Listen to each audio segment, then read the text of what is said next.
Good evening, everyone. Those of you joining us in person and virtually, welcome to the 4th annual Alchemy Lecture, Sound at the Interregnum. Thank you so much for taking the time to gather and share space with us for what will be a profoundly moving and impactful dialogue. We begin by marking the violent histories of where we are, making note of and reminding ourselves of the ongoing conflicts and contradictions of this land, this water, this air. As this is a hybrid event, we are not all gathered in the same space. York University recognizes that many Indigenous nations have long-standing relationships with the territories upon which York University campuses are located that precede the establishment of York University. York University acknowledges its presence on the traditional territory of many Indigenous nations. The area known as Takaranto has been caretaken by the Anishinaabeg Nation, the Haudenosaunee Confederacy, and the Huron-Wendat. It is now home to many First Nation, Inuit, and Métis communities. We acknowledge the current treaty holders, the Mississaugas of the Credit First Nation. This territory is subject to the Dish with One Spoon Wampum Belt Covenant, an agreement to peaceably share and care for the Great Lakes region. These Americas are built on violence and erasure, and we bring these histories with us, those native to this land, Indigenous peoples from other territories, as well as white settlers by conquest, and those of us who have come here by force or otherwise as a result of slavery, colonialism, imperialism, and ongoing wars. When we enter any room, we must bring these histories into view. And in doing so today, we recognize that we are 9,291 kilometers from Gaza and 10,105 kilometers from Al-Fashir. At the interregnum, the sound across many nations and many lands is that of a cacophony of cries, the urgency marked by deafening sirens to which word, sound, and collective power may be the very salve we are all so keenly listening for. This acknowledgement is particular to Takaranto, the location of York University and the host of the Alchemy Lecture. But many of you are joining us virtually from countries around the world with their own histories of conflict, white settler colonialism, slavery, imperialism, and ongoing wars. And we must acknowledge and bring those histories and presences into view. It is with this knowledge that we gather here in the hopes of making a different world. We have arranged to have live ASL interpretation for everyone in tonight's audience and closed caption for those live streaming the event. If you benefit from closed caption, please bring your mouse to the bottom right of the screen and select closed caption. You can also select the setting icon to adjust the size of the font. We encourage you to use the hashtag YUAlchemy2025 to share your reactions and comments on social media. We ask you now that everyone take a moment to make sure that your phones are on silent. We also ask that you not take any photos or videos of tonight's lecture. Let us be present and in relation. Please also take a moment to note the location of the exits. The Canada Research Chair in Black Studies in the Humanities, the Faculty of Liberal Arts and Professional Studies, and York University are proud to be hosting the 4th annual Alchemy Lecture, Sound at the Interregnum. The Alchemy Lecture is a multivocal, multimodal model that annually brings together a constellation of thinkers, practitioners from different disciplines and geographies to think together and to public in the most pressing issues of our times. Each lecture culminates in the publication of a book bearing the title of that year's convening in the imprint, headed by Dion Brandt, Alchemy by Knopf. Along with the inclusion of an introduction, each book extends the public lecture and builds on the alchemical form. These lectures and the book that will result from them speak into the interregnum of participants, climate, catastrophes, and social and political reckoning. The lectures from the previous 3 years, Borders, Human Itineraries, All Our Relation, and 5 Manifestos for a Beautiful World, and The City of Our Dreaming are available for purchase in the lobby from York University Bookstore. This year's lecture will be published in September 2026 and will be available to purchase from then and at the next year's lecture. Thank you.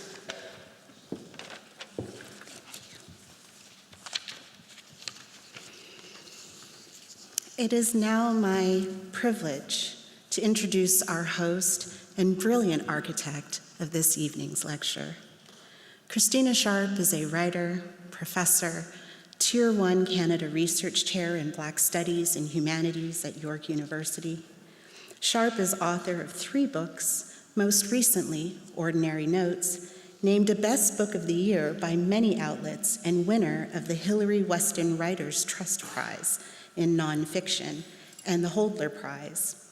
Ordinary Notes was also a finalist for the National Book Award in nonfiction, the National Book Critics Circle Award in nonfiction, the Los Angeles Times Current Interest Book Award, and the James Tate Black Prize in biography. Sharp has been the recipient of the Wyndham Campbell Prize in nonfiction, a Guggenheim Fellowship, a Canadian Council for the Arts Molson Prize for the Sciences and Humanities, and in 2025, a Killiam Prize. She is currently working on 2 books, What Would a Vessel Be? And the greatly anticipated Black Still Life. Join me in welcoming Professor Sharp.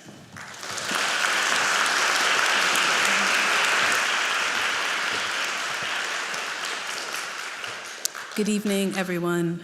It's so good to see so many of you here. When it rains and there's an event, you always think nobody's gonna come. So thank you for coming.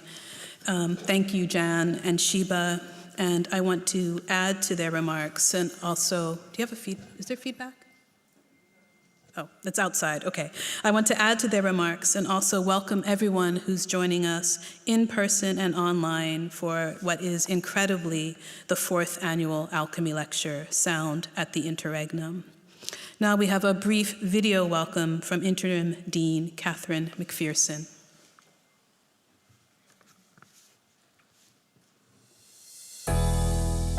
Good evening, everyone. My name is Kate McPherson, and I am the Interim Dean in the Faculty of Liberal Arts and Professional Studies.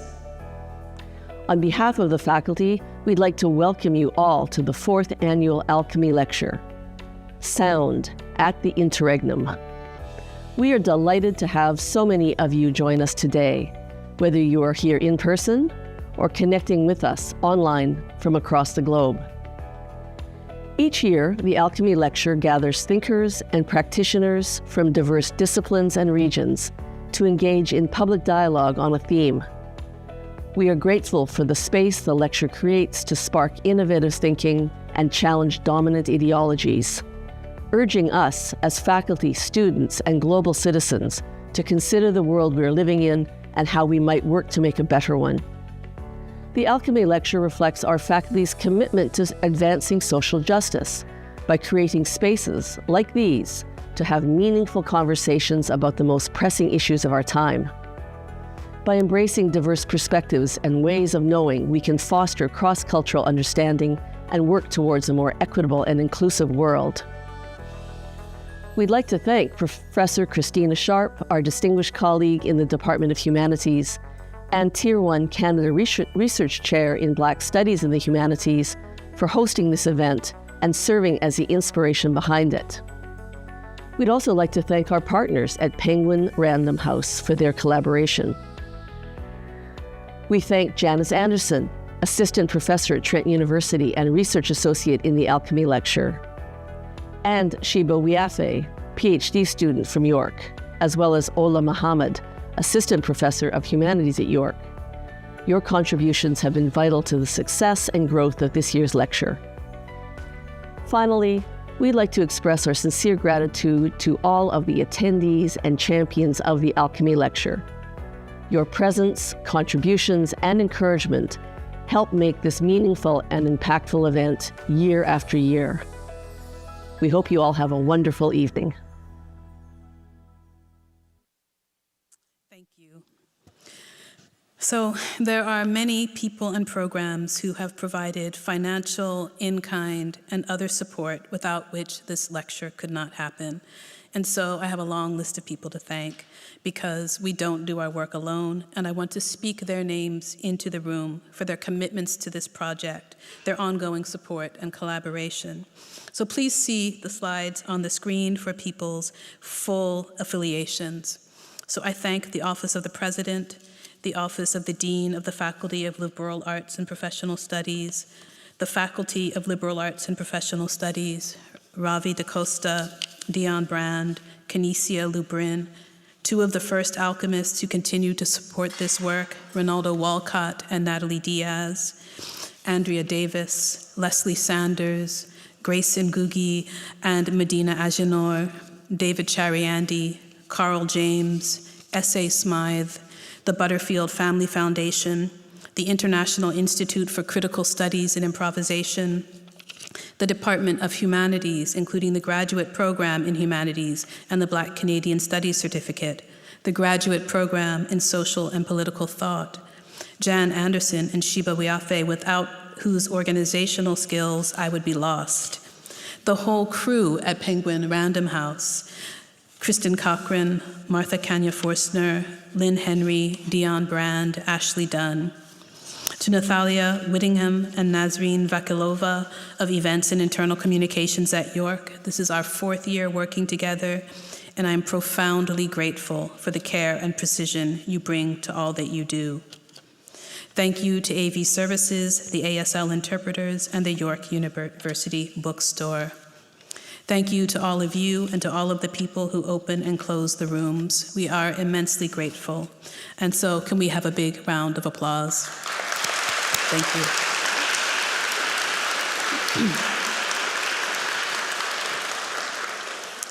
In last year's lecture, The City of Our Dreaming, the speakers collectively imagined the architectures and infrastructures that make possible, inevitable, and irresistible gestures of freedom, modes of sustenance, and the necessity and pleasure of breaking bread together. This fascism that we are currently living, this current backlash, is a brutal response to those architectures, a brutal response to all that we have worked for, we who believe that the earth is for everyone. The sound of George Floyd's murder on May 25th, 2020 entered the world and drove millions of people into the streets to make another sound that resounded with struggles against injustices all over the world, and with people mobilizing anti-capitalist, anti-fascist, and anti-colonial forces. All over the world, people organized and stayed in the streets, demanding change and the end of brutality. Everywhere, people are making other ways to live. As Dele Adeyemo writes, they, quote, dared to block the infrastructure for profit with the infrastructure of another world. 5 years on, and all of the discredited white supremacists and their death-making ideologies and policies have returned to inaugurate a murderous past that was not past. But they are not unchallenged. The sounds of refusal proliferate and do not respect militias and militarized borders. Sound travels when people cannot. Sound connects. In addition to those of us gathered here in person, there are people joining us virtually tonight from Barbados, Belize, Brazil, Canada, China, France, Germany, Greece, Jamaica, which is in our thoughts tonight, Kenya, the Netherlands, Nigeria, Palestine, South Africa, Spain, Tobago, the US, and Zambia. A note, a word, a whistle, a shout can move from one person to another, can join one person to another, to another. There are sounds of terrified arrival and departure. The artist Dawood Bey has made a film called 350,000 that makes present the sound of 350,000 pairs of feet of enslaved men, women, and children, shackled and walking the 3-mile path from the docks on the James River to the slave market in Richmond, Virginia. The sound of them shakes the earth. Rebecca Belmore's conical sound sculptures, Wave Sound, resemble on a massive scale those first hearing aids called ear trumpets. Placed in 4 national parks in so-called Canada, each sculpture amplifies the living sounds that are particular to the location where it's installed. Each sculpture asks that one practice embodied listening, a deep listening and feeling using one's entire body. Wave sound amplifies the voices of water to cut through the noise of colonialism. There are sounds of extraction and greed, and there are modes of listening, embodying, and attending to what is around us that cut through those sounds. In Gaza, there are the high-pitched whirs and buzzes of drones, the loud explosions of bombs. One young person says, sometimes it feels like the explosions are in time with his heartbeat, and he must hurry to find shelter before they fall on his head. In Breaking Bread Together, Lala Khalili writes that for Mahmoud Darwish, as for many Palestinians now under siege in Gaza, the ritual of brewing thick morning coffee was and is a ritual of defiance and a way of connecting to the day, the news, the politics of things. Darwish writes, coffee should not be drunk in a hurry. It is the sister of time and should be sipped slowly. Coffee is the sound of a taste, a sound for aroma. Sound can be synesthetic, aromatic. As coffee, it might slow time. The artist Abu Hamad worked closely with the survivors of Sadania, a notorious prison in Syria, that living grave, to establish a vocabulary for the memories of the people, often blindfolded, isolated, unable to speak above whispers. The people who had been held there were ear witnesses to torture. Those of them who survived not only the assaults of the body, but the acoustics of terror. Abu Hamad's sound work attempts to make audible those at the threshold of politics, the ghettoized, the political prisoner, the colonized, and the migrant.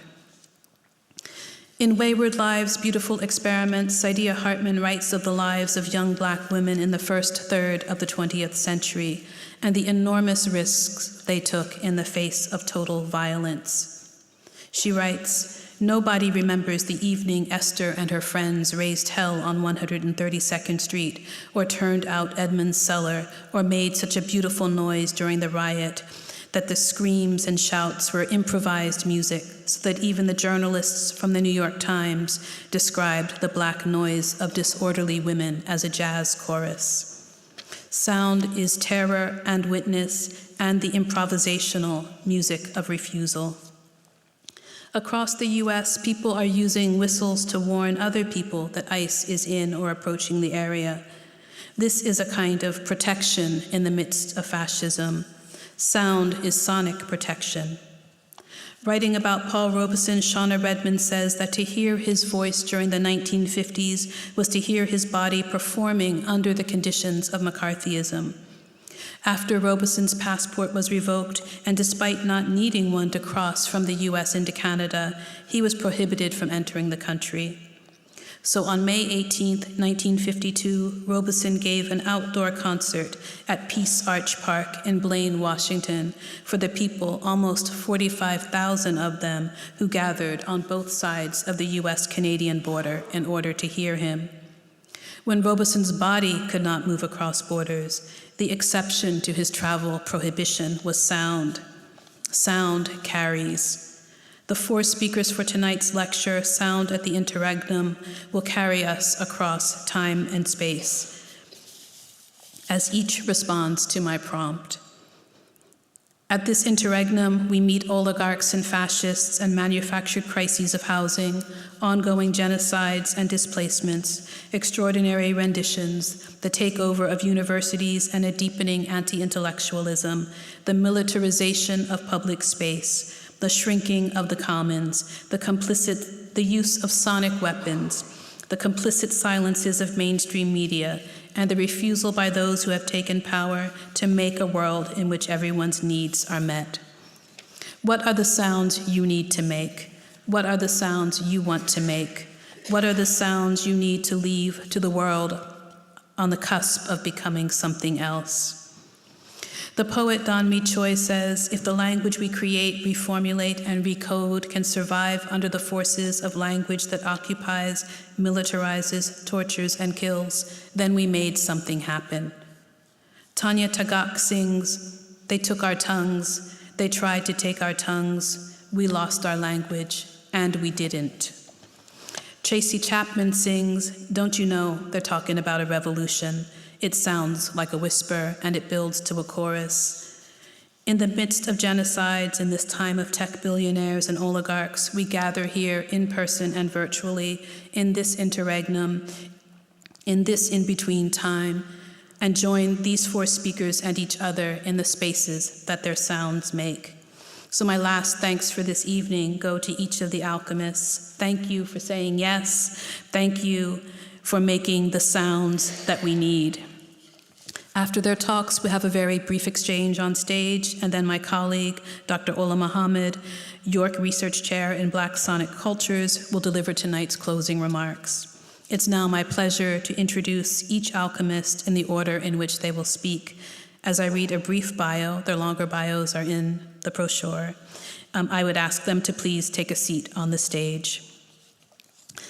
Glenn Coulthard is Yellowknives Dene and an associate professor in the First Nations and Indigenous Studies program and departments of political science at the University of British Columbia. He is the author of Red Skin, White Masks, Rejecting the Colonial Politics of Recognition. He is also a co-founder of Deshinta Center for Research and Learning, a decolonial, indigenous, land-based post-secondary program operating on his traditional territories in Denendeh, Northwest Territories. Glenn, please join us on stage.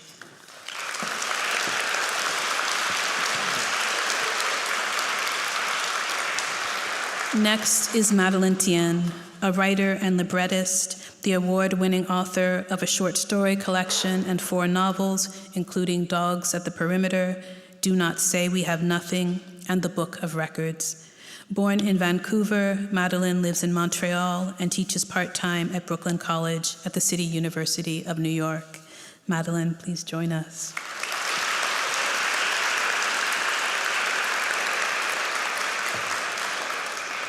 Saint Lucian Canisia Lubrin is a writer, editor, professor, and the author of Code Noir, The Dysgraphist, Voodoo Hypothesis, and most recently, The World After Rain. Her honors include a 2021 Wyndham Campbell Prize, OCM Bocas Prize for Caribbean Literature, Griffin Poetry Prize, Derek Walcott Prize, and Carol Shields Prize for Fiction. She lives in Whitby, Ontario. Canisia.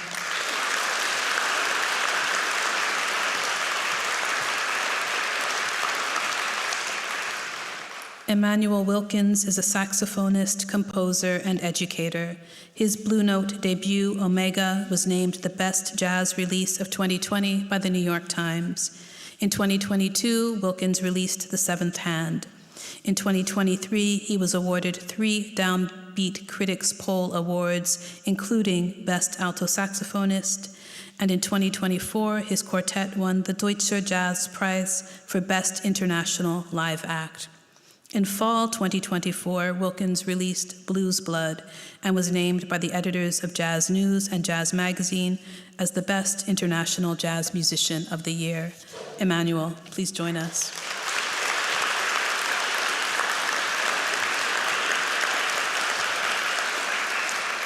We begin with Glenn Coulthard and the sound of extraction, colonialism, noisescapes, and auditory resistance in Denendeh.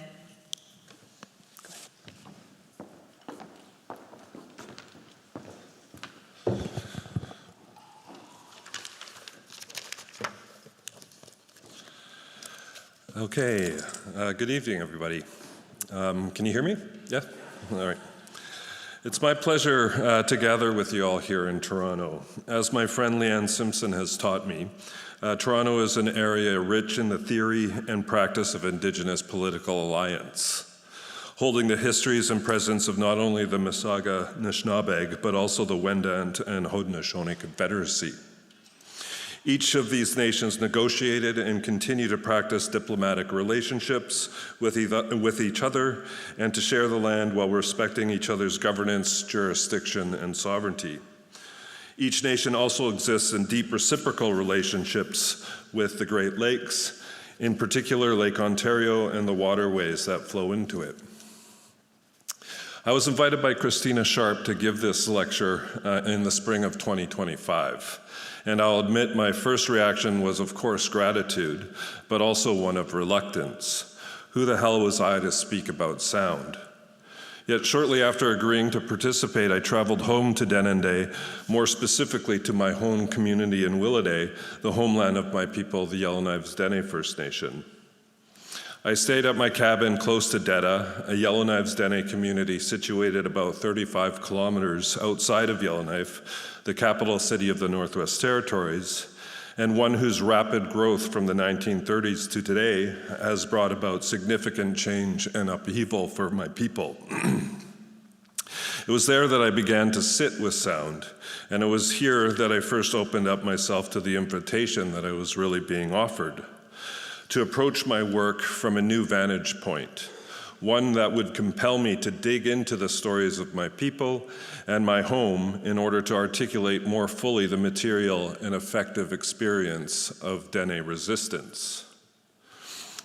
Yellowknife, a community of now around 20,000 people, is situated on traditional harvesting grounds where my people have gathered, picked plants and berries, fished from the lakes and rivers, hunted moose and caribou for thousands of years.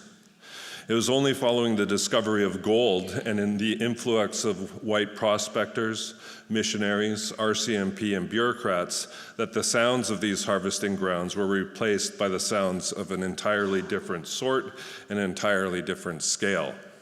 The noise of seismic blasting and underground mine expansion, bush planes, transport trucks, construction crews, and everyday lives of more and more settlers. The scale of operations for hard rock mining involved much more intense and invasive activity compared to older techniques like gold panning. Loud, heavy equipment, bush planes overheard bringing prospectors deeper into our territory. A new generation of electric power, housing, and other infrastructures, and more workers and families became the new normal. Writing and speaking about my home community is not something that I often do. In the past, I've bristled at efforts to have me speak more about my own personal connections to place and to land. I've spoken at length about Dene political theory, anti-colonialism, and resistance, yes, but I've rarely referenced the stories of my family or community. Over time, I've come to understand this bristling as a response to dominant settler narratives around indigeneity itself. The idea that to be Indigenous is not only to be rooted in a specific place, but to be shackled to it, to be local, to have an identity and, in turn, intellectual contributions that are somehow delimited to a specific territory or homeland. Furthermore, to be Indigenous is to have stories, we are often told, a compulsion that I've largely resisted in my own academic work. I've previously argued that Dene solidarity directly challenges the delimitation of Indigenous peoples to the local, not only by casting legibility of Indigenous articulations of land to the realm of the so-called traditional, but also through the organization and reorganization of political economic relationships. Over the past several years, I've been working on a new book about Dene political theory and activism in what I'm calling the long 70s. The era of Indigenous political movements commonly referenced as Red Power, spanning from roughly 1967 to the patriation of the Canadian Constitution in 1982. My desire has been to push back against these parochializing narratives, including within the Academy itself, to articulate how Dene and other Indigenous activists theorize their anti-colonial resistance in dialogue and exchange with other theorists and anti-colonial movements, namely through deep engagements with Black Power in the US, Mao and the Chinese Revolution, and the Maoism of anti-colonial Tanzania, for example. I've sought to demonstrate how, as Dene, our relational conceptions of land ties us to the political economy of those struggling against process of land theft, occupation, and genocide abroad. Theorizing this relational conception of land through the activism of and organizing of folks like George Manuel, Lee Miracle, Marie Smallface Marule, Gina Blondin, Phoebe Nahani, and many others makes clear that Indigenous relationships to land are anything but local and delimited. They meet, they traveled, they proliferate. They make sense not only of the ways things have been, but the ways things might become. Now, my reluctance to situate myself in my work by bringing it back home, I now see as in many ways tied to this deep politic of Dene expansiveness opposed to constraint, and a desire to illuminate the myriad ways in which indigeneity and solidarity are born of inextinguishable relational geographies that surpass both time and place.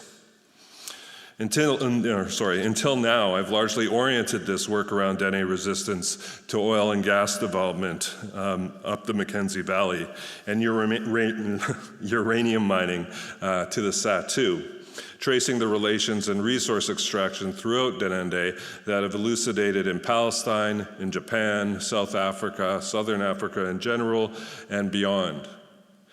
Yet I've only briefly touched upon the extractive violence of my own territory vis-a-vis the tearing up of gold, as well as the significance that gold itself has had on the historical and contemporary anti-colonial struggles of my own family and community. Sitting at my cabin now months ago, sound suddenly became an invitation to examine the specific experiences of the Yellowknives Dene with the same colonial apparatus of land theft and occupation, and to bring into sharp relief the enduring material and effective formations that sound itself reveals. This has not been an easy task.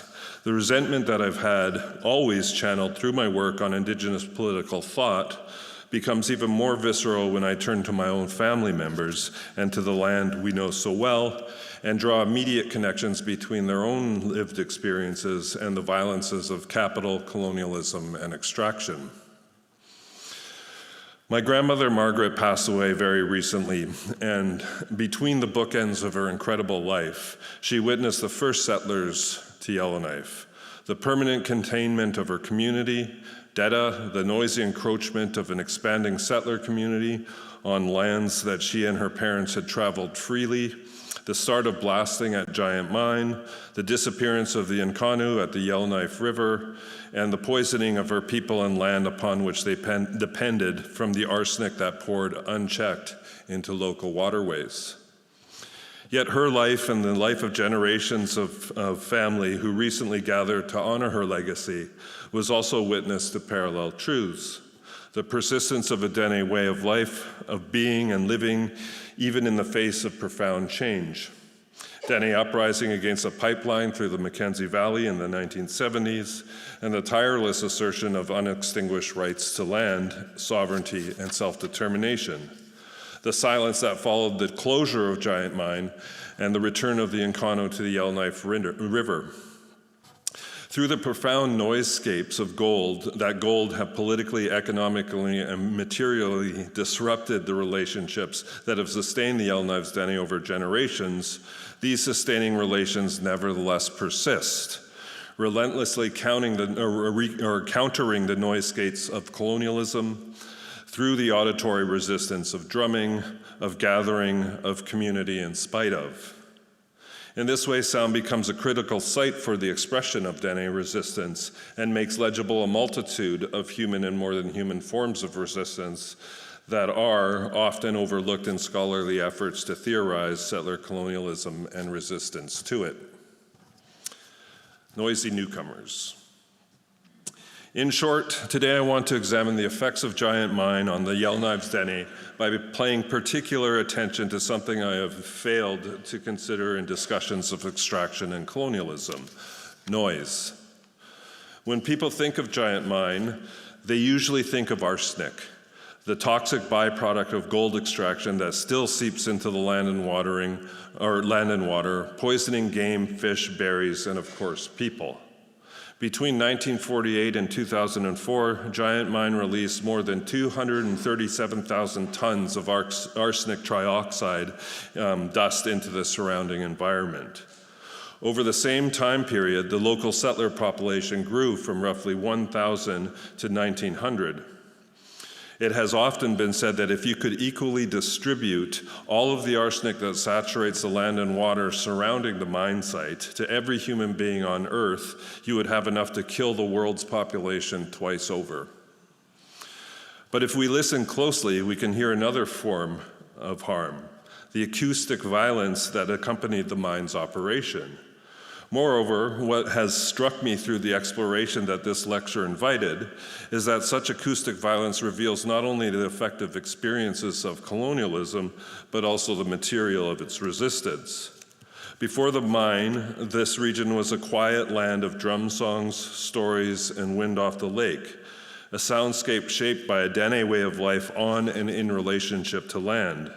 Sound was not just a background, it was part of how my people understood and related to the land.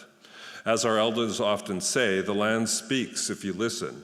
Hunting, fishing, and travel required an acoustic attunement to those subtle noises: sound cracking, birds returning, moose calling, and the silence before the caribou arrive. When Giant Mine opened or began operations following the Second World War, that soundscape changed dramatically. The continuous roar of bush planes, blasting, drilling, and crushing ore shattered the silence of the Dene landscape. The mine ran 24 hours a day, 7 days a week. The pounding of dynamite could be heard and felt for miles. It is as if one lived within a seismic zone. The blast from the mine so powerful that the reverberations shook framed photographs hanging on the walls, not to mention ripples through the bay that separated Deda from Yellowknife. For Dene families living in nearby communities of Dilo and Deda, the sound of the mine marked an intrusion, an acoustic occupation of our homeland. It wasn't just noise in a neutral sense, it was the sound of dispossession, the audible expression of colonial extraction. Scholars in sound studies help us understand that noise is never neutral or merely technical, it's also very political. It delineates those whose voices matter and whose are silenced. The crushing machinery of Giant Mine drowned out the natural rhythms of our land. It replaced the sonic order of reciprocity with a mechanistic tempo of extraction for profit at any cost. It represented an entirely different way of relating to the land. This noise carried multiple effects. First, it disrupted the ecological relations that the Dene had depended on. Wildlife avoided the area surrounding the mine site. The vibrations drove caribou and moose from their traditional routes and scared fish from the shallow bays. The very fish that the Welidae are named for disappeared from the river, their oily flesh an important source of nutrition and sustenance now out of reach. Hunting became harder, the land grew quieter in some ways, and unbearably loud in others. Second, the sound reinforced a psychological and social separation. The Yellowknives Dene were excluded from decision-making, and employment opportunities promised at the mine came with a profound experience of alienation and anti-Indigenous racism. Not only were we told to live with the noise, the dust, and later the poison, the significance of these intrusions and their effects on our way of life and our health were undermined by industry and government who were intent to reap the benefits of extraction at any cost, especially that of our lives and livelihoods. Noise became a reminder of our marginalization, a signal that the land's transformation was not being done with us, but to us. Finally, the mine's noise continues in another form even today, even after its closure. The government's remediation project, which is estimated to cost Canadian taxpayers $4.3 billion, exceeding the profits and output of the mine over its entire duration. The goal of the project is to freeze the arsenic underground and still requires heavy machinery, helicopters, and drilling. The Dene still hear the echoes of extraction, the afterlife of industrial sound and extractive colonialism. The mine may be silent at the surface, but the humming infrastructure of containment ensures that the sound of colonialism continues. Listening to Giant Mine through the lens of sound helps us perceive how colonial power operates not only materially, but also acoustically. It's not about what is seen, like tailing ponds or waste rock, but also about what is heard and felt. The mine's sonic footprint altered how the Dene experienced our homeland, how we slept, hunted, and prayed. It turned a place of resonance into one of reverberation. Ironically, the environmental legacy of Giant Mine has compelled settlers in Yellowknife and beyond to finally grapple with this history of Yellowknife, forcing a coming to grips with the white frontier narrative that has been told time and time again to represent the history of this place. A recognition that Yellowknife itself came at a great cost to my people and to the land upon which we depended and continue to depend. Drum songs. Yet amidst this noise, the Yellowknife's Dene have continued to assert our own acoustic sovereignty. Through drum songs, ceremony, and political speech, we continue to reclaim the right to define not only what sounds belong to our land, but how sounds represent our relationships to land. Our voices, raised in community meetings, public hearings, on the radio, and through music, counter the industrial drone that once functioned to silence us. In 1976, my grandfather and grandmother were present at the signing of the Dene Nation's Agreement in Principle, following the Dene Declaration, a monumental demonstration of our political voice. Less than a decade previous, those same grandparents were granted the so-called right to vote in a settler democracy that had long sought to undermine their sovereignty and self-determination. When we think about the resistance to colonialism and resource extraction in the North or elsewhere, we often imagine blockades, court injunctions, and political declarations. But for the Dene, resistance has also been expressed through sound, through the rhythmic, communal, and deeply relational practice of drum songs. These songs are not only cultural expressions, but also acoustic acts of sovereignty. They challenge the colonial logics that render the land silent and extractable. They disrupt the timbre of municipally sanctioned events with the reminder that we were and always are here. Dene drum songs emerge from a way of life where land is considered alive as an agent, where mountains, rivers, animals, and spirits communicate with human beings through sound. Even to skillfully make a drum, you have to know the land. The harvesting of caribou for the hide, for the tamarack for the frame, all come from the land in a way of life that knows it. In this worldview, to sing and to drum is to listen and to know the land, and then to enter into reciprocal relationships with it. When mining, blasting, and industrial extraction drown out these sounds, the drum reasserts the land's voice. It interprets the sonic violence of colonialism, the grinding noise of machinery, the explosions of dynamite, and the bureaucratic silences of dispossession. Extraction projects like Giant Mine imposed a new soundscape on our territory, a noise of profit and pollution. The mine's ceaseless machinery didn't just alter the environment, it disrupted the acoustic relations that connected people to land, ancestors, and spirit. They reclaimed the territory of sound as a space of Dene self-determination. Each beat of the drum insists that this land is not empty, not inert, and not for the taking. Drumming also enacts a politics of gathering. When Dene people drum together at feasts or protests or ceremonies, they generate collective presence and memory.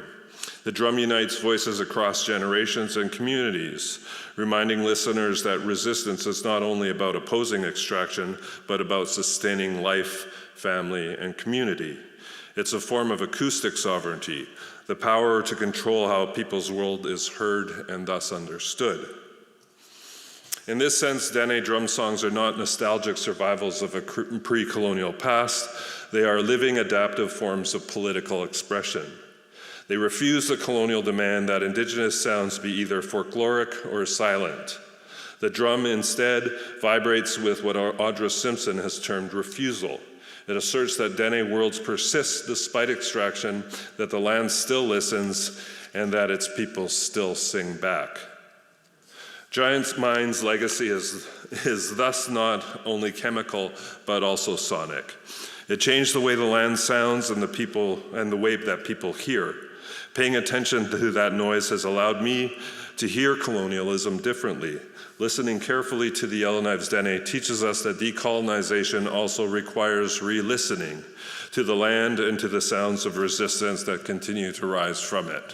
Thank you for listening. Masicho.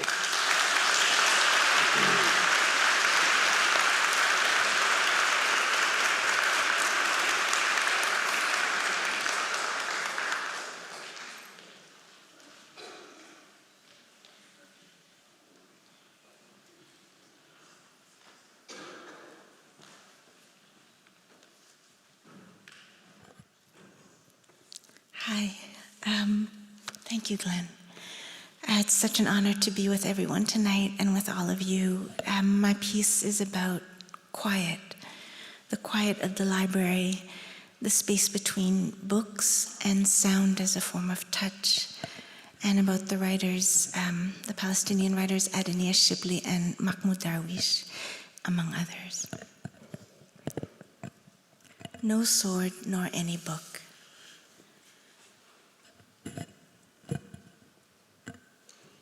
In November 2002, I had just finished graduate school.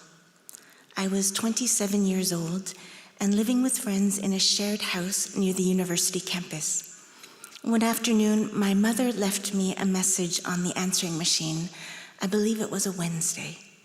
That evening, she joined me and my roommates for dinner at a nearby Korean restaurant. She arrived, as always, smiling.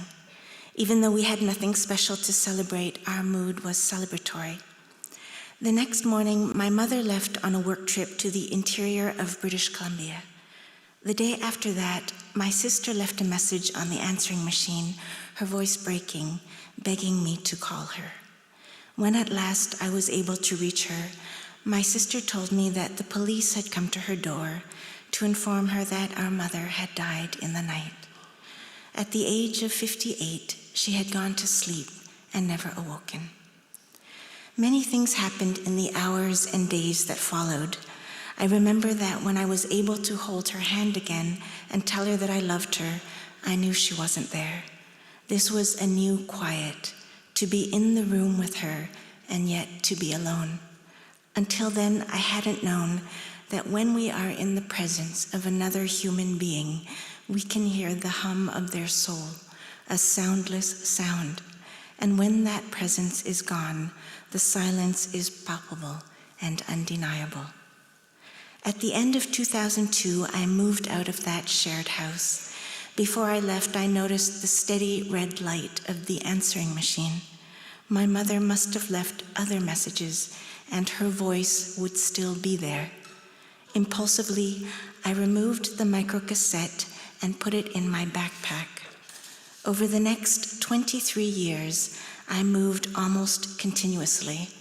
And then in the spring of 2025, I opened a box and found the microcassette again. Sometimes I imagine that when I remove a book from the shelf, the ocean will come rushing through the gap. Here it is, I think, the world, the space between two books, the interregnum, the quiet that threads between the sounds. I go to the bookshelf and rest my head against it to hear the tide of voices departed but not yet dissolved, these lives which press against our own. A few years before his passing from heart failure, at the age of 67, the poet Mahmoud Darwish spoke about the many friends of his who had died what he described as ordinary death. I could not, he says, erase their names and telephone numbers from my notebook or from my memory. In his poem, Jirariya, or mural, Darwish describes anemones. These flowers, he says, are opened by the wind. So what wind carried me to this life, he wonders, and what wind will scatter me? If I must go, he thinks, then let me go to the highest mural. The mural, something affixed to a wall, or a painting created directly upon a wall, is the surface upon which this poem is laid, and also its imprisonment. Wherever the wall stretches, the mural will find expression, but what is painted there, perhaps, might transmute into another substance. Translated into English by Munir Akash and Caroline Fourchet, Mural, a book-length poem that spans 1,000 lines, begins like this. "This is your name," she said, and vanished into the spiral corridor. I see a heaven within reach. A white pigeon's wing lifts me toward another childhood. I didn't dream that I had been dreaming. Everything is real. Clearly, I laid myself to rest and flew. The figure of death draws near to the poet, offering a liberation that is also an ending. But its work is interrupted as Darwish wakes once, twice, 3 times back in the hospital room where a woman counsels him to be worthy of what he will soon dream. "You are my reality," he says to his name. "I am your question." He writes, "Besieged by dualities, I am a lifelong traveler to my interior, but life deserves its obscurity and its sparrow. I was not born to know that I will die, but to love the innermost of God's shadows. Beauty leads me to the beautiful, and I love your love, unchained by its essence and attributes. I am my own double." Years ago, in a short story, Rawi Haj wrote of the inner world of the self and the outer self of the world. And this conjunction is alive in Darwish, who bridges these dualities through language, which, he says, must serve as the homeland for both. "By the full power of my language," he writes, "I am the stranger. I am he who talks to himself." Indeed, throughout Mural, Darwish asserts that he isn't speaking. Rather, images are given voice, a quality we might describe as sounding painting and silent poetry. The surface itself, a sheet of paper, or in this case, a separation wall for a mural, is seized as the passageway between absence and presence. Mural traces his approaching death and his expanding life, his country, Palestine, which exists and is denied existence, and his name, carried all his life, but only temporarily given. "One day," Darwish writes, "I will be a bird, and I will snatch my being out of my nothingness." In the last pages of Mural, another musicality emerges. Darwish takes the 5 Arabic letters that spell his name, Mahmoud, and scatters them downwards through 11 lines of the poem. These letters, Mim, Ha, Mim, Waw, Dal, create an echoing sonority and a reverberation, writes Palestinian scholar Wafa Saleh, upon the hearer of the dissected name. In his translation of Mural, Akash, who worked closely with Darwish while he was alive, decided to omit these 11 lines, which must have seemed untranslatable. A decade after Darwish's passing, Rima Hamami and John Berger offered another translation of Mural. Here is their translation of those missing lines.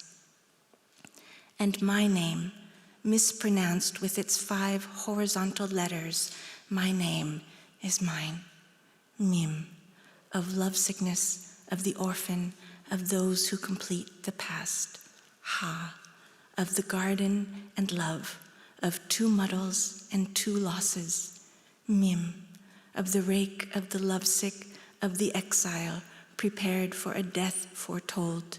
Wow, of farewells, of the central flower of fidelity to birth wherever it may be, and of a parent's promise. Dal, of the guide of the path of tears, of a studied galaxy and a sparrow who cajoles me and makes me bleed. This name is mine.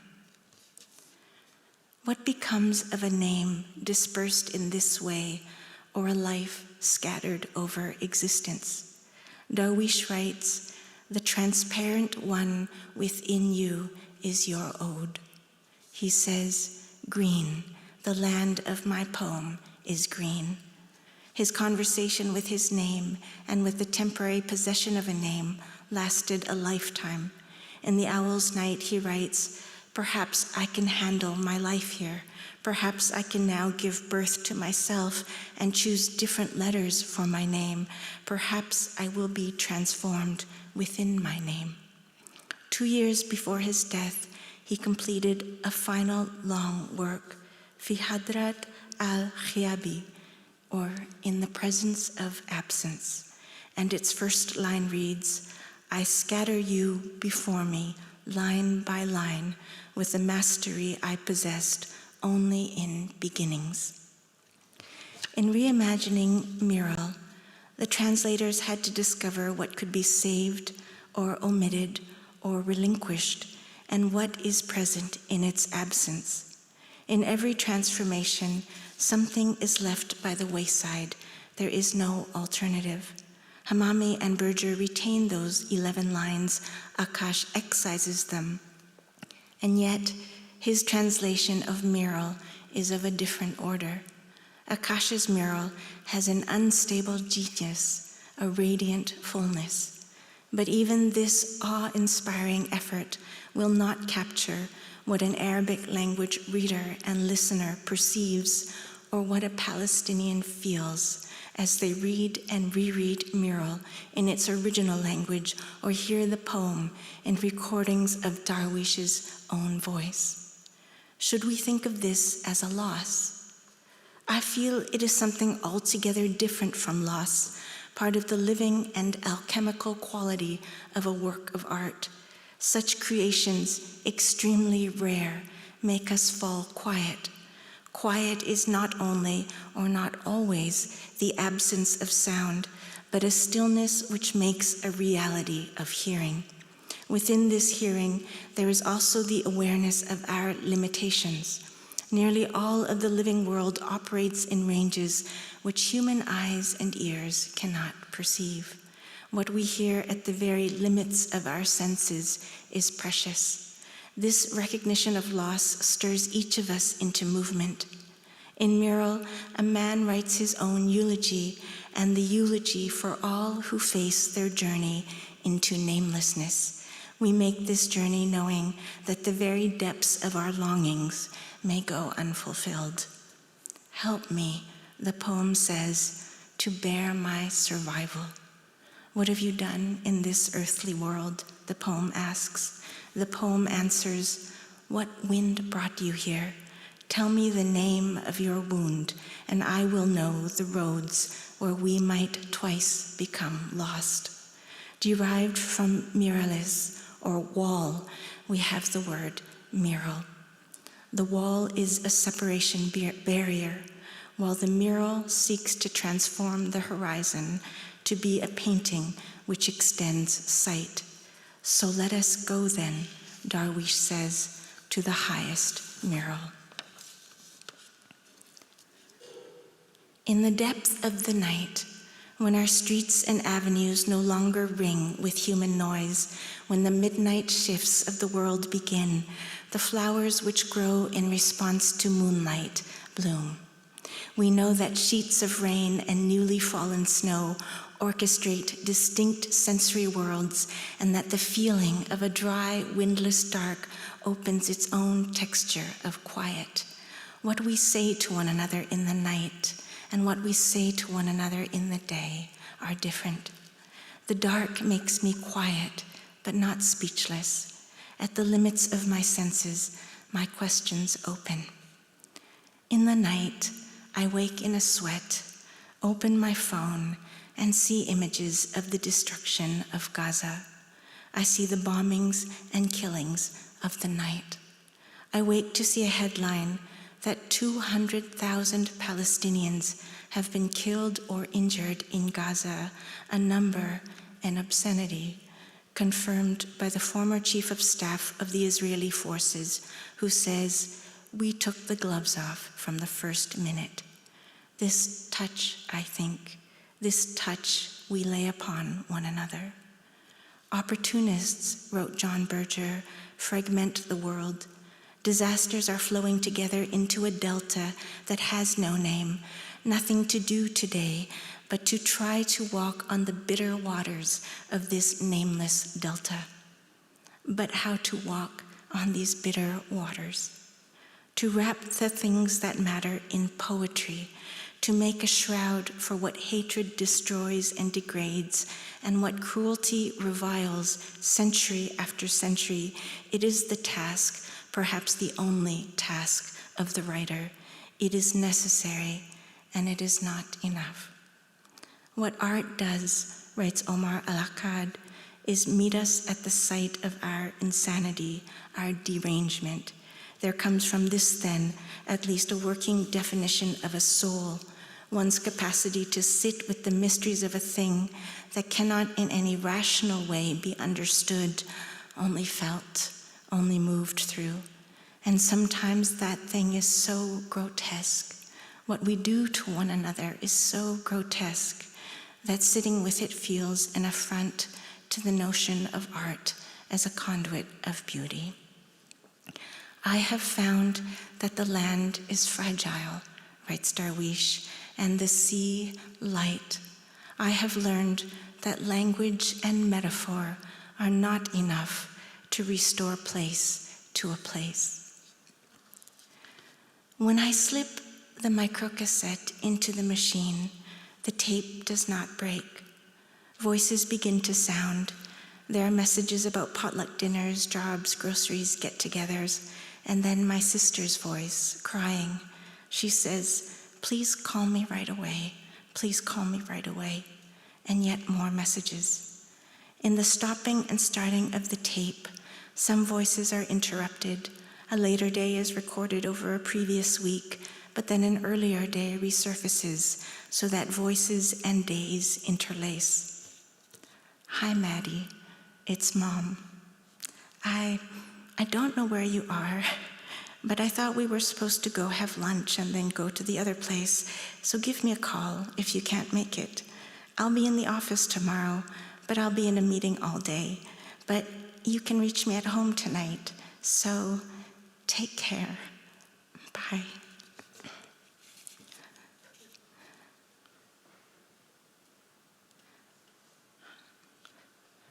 When I hear my mother's voice, I'm sorry, I feel as if I have been swept back into her presence. I listen to both sides of the tape, and then I remove the microcassette, return it to its plastic case, and weep. Late that night, my cousin in Vancouver sends me photos of his newborn son.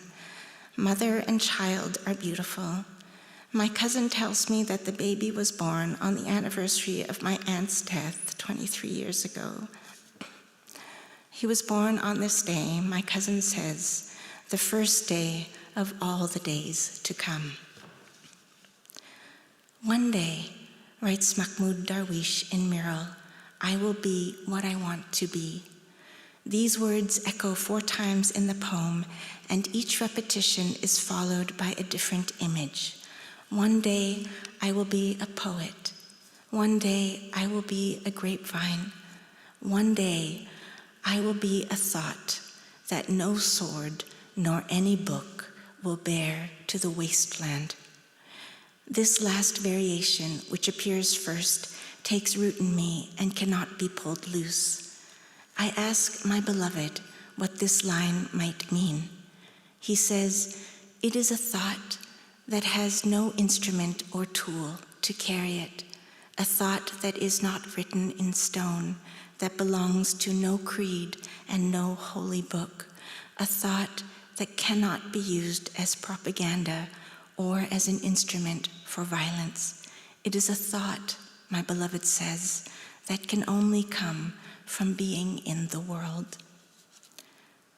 Today, a writer named Mohammed al-Zakzouk, his wife Ula, and their 3 small children, aged 7, 5, and 3, are trapped in Palestine. Despite having all the necessary papers, Israel has not permitted them to leave. Al-Zakzouk has written about the destruction of his home, about despair and love, about hunger. One day, he writes, he manages to buy a sack of flour. He carries home this priceless treasure, which brings a dark joy amid the wasteland of fear and grief. In order to bake the bread, they must find enough cardboard to fuel the mud ovens, but Al-Zakzouk has none. All he has to burn are books. "It had never occurred to me," he writes, "that I might one day have to weigh a book against a piece of bread for my children."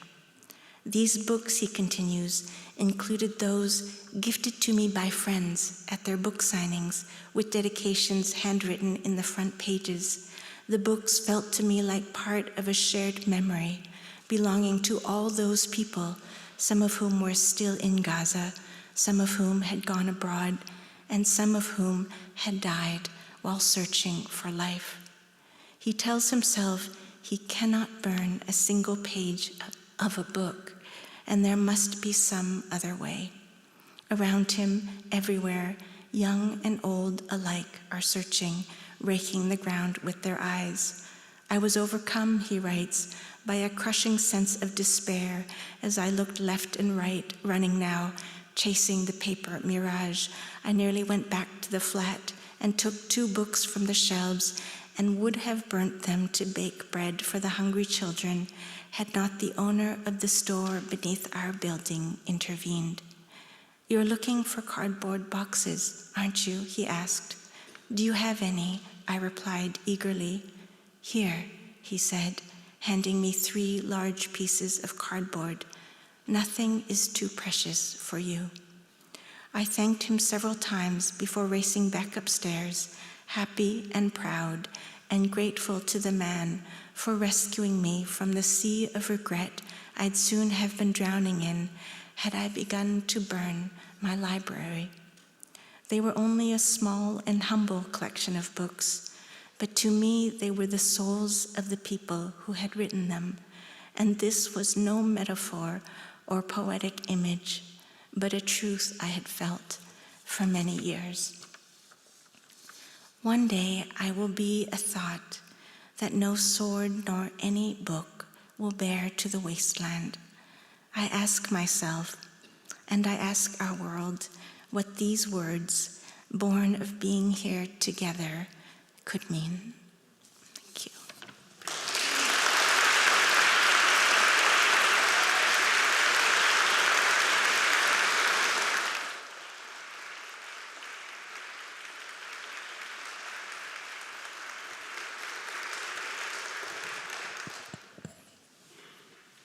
Good evening. This is a catalog of bridges. This is an attempt to sound the break in our big world of unnatural things. The republics of dysfunction we call life today, which may be far from caves and animal hides and bones and tree bark, with directions toward survival, away from danger, but no less crude. This world, as Frantz Fanon warned, is less the point than the price of the ticket of reform. New colonialisms thrive, mincing nearly all language into euphemisms. all effort into band-aids for the yokes of tyranny. Because story, or more precisely, narrative, is the great catalyst. Since the age of discovery, colonization's closet of euphemisms has cycled missions to civilize, to Christianize, be humanitarian, to manifest destiny, and the right of return.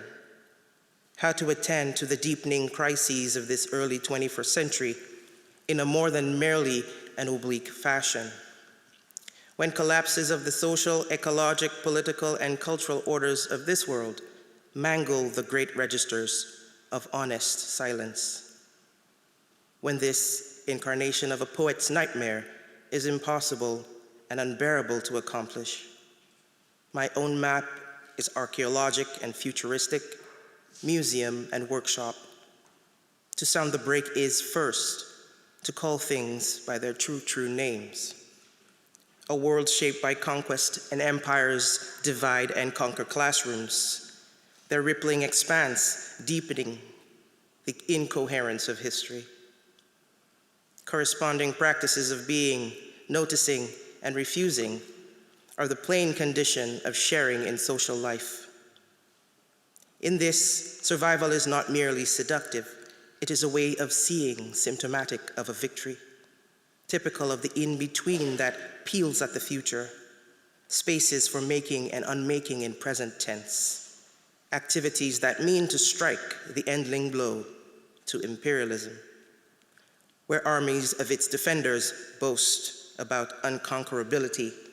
The dispossessed seem again to persist in the continuous sense we call uprising.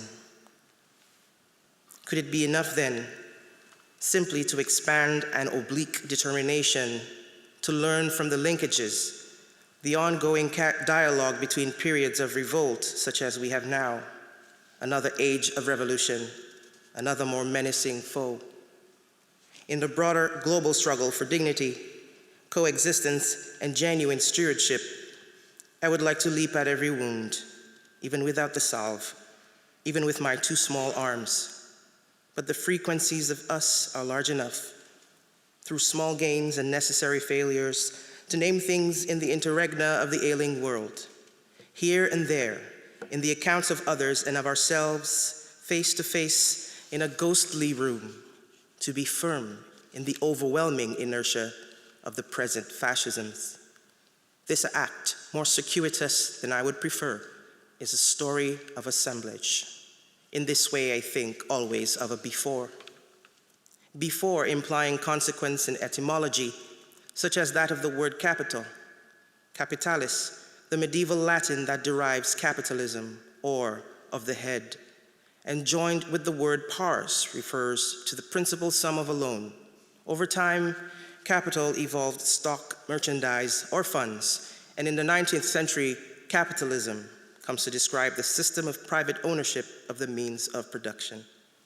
By then, this system's dependence on hierarchy, property, and exponential labor evolved to measure wealth, a head of cattle, or a city, or a loan, into a system of colonial expansion, state and private enterprise predicated on race.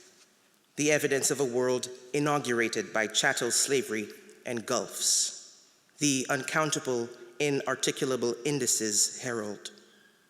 Before the value-making categories of light and dark, then and now, win and lose, stories and history, captivity and escape, or a naming of just cause, before the need to be buffered in the heady comfort of fate, babble of the less skeptical of the species, what was before the necessity of ideas, of deep consideration, questions, fantasies, answers, hypotheses, debates, before horizon, land and sea, open and close, time and speed, the haves and have-nots, are living and are dying, before the intelligence of the species, before anthropology and erasure, God and philosophy, subjugation and dominion, the moving picture, the calendar, the clock, the wheel, string for the bass and banjo, fire, food and sleep, snare, car, train, before cities, ballots, bombs, war and profit, disease, cures, drum and book, genocide and memorials, need, invention and legal codes, before the foolhardy work of searching the enemy's eyes for a mirror. Note, chorus, and bridge, before mapping oneself, forgetful and flawed, in every direction of the future. Us and them, person, thing, safety, threat, bonds that precede and what follows. Here in the bold log I admire, the grand auditorium inciting the present concerns, the galactic likelihoods of atom and the ideal conditions following star and planet and millions of years, compounding into eyes, ears, thumbs, lips, minds, feathers, hides, and scales, past and future, in the interval that C.L.R. James writes in the Black Jacobins, that when history is written as it ought to be written, it is the moderation and long patience of the masses at which men will wonder, not their ferocity. 12 principes, Bois Caïman, the 12 principles of Bois Caïman. Tout moun se moun, pa jan moun pa se moun. All people are human. No person is more human than another.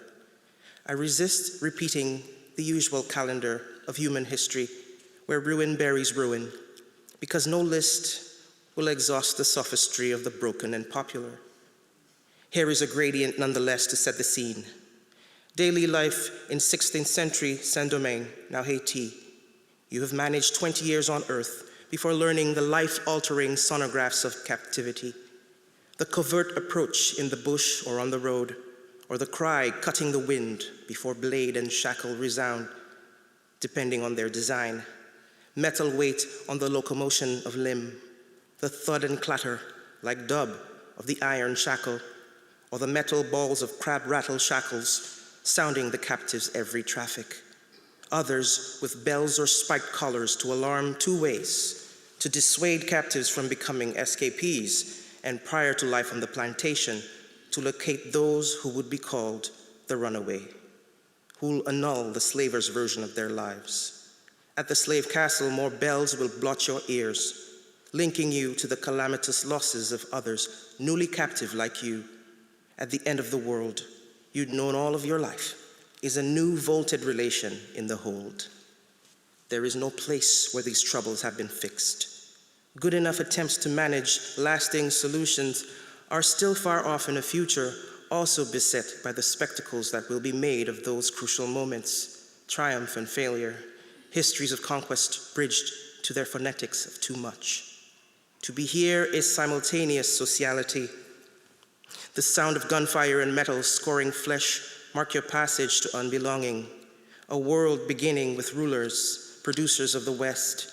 In that world, you are the proven and dangerous limit to the ideology of bondage. In the hold, they invent the idea of themselves as man, the ultimate and only, chosen by divine credit, carriers of civilization and Christendom. This fallacy boomerangs across the centuries, where no tactic of assimilation and inclusion will patent a counterpoison. More than flesh in the hold, you carry a before that will transform battle. The wood against wood creaking of a ship's groaning womb.